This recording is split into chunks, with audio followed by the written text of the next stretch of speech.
People think about the civil rights movement as this blip of like, as if it was a really short period of time, and it was a long, sustained movement. Years and years of work and organizing and planning and action to get towards the Civil Rights Act. Black folks were considered property, not even really human.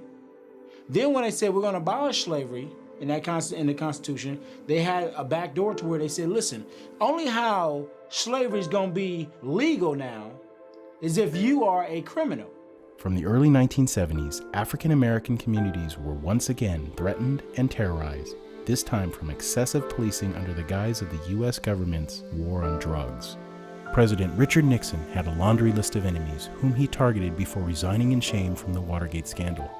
On the top of his list was the Black Panther Party, a black nationalist movement established in response to injustices targeting African Americans. But just being black in America could no longer be criminalized. Discrimination could not be enshrined in law. The war on drugs narrative that was pushed by the government, I believe that, we know for a fact that was designed specifically to target people of color. In a 1994 interview, White House aide John Ehrlichman admitted that Nixon's only recourse to target African Americans was to disrupt their communities through the so-called war on drugs.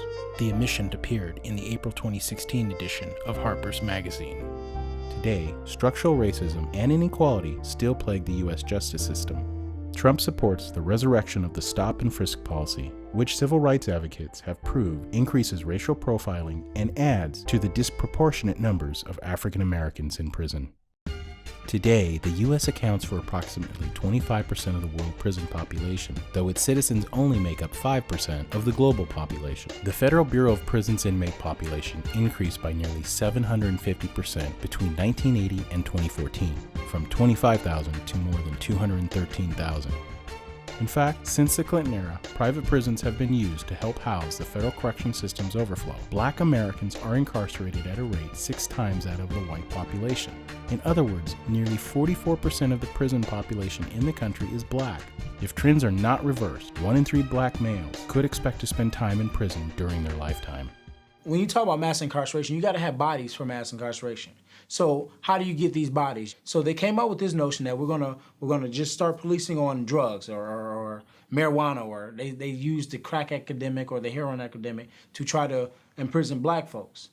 They use that same method now today to lock up black men. Like a lot of black men were arrested for years. We're talking about 20, 30 years over drugs.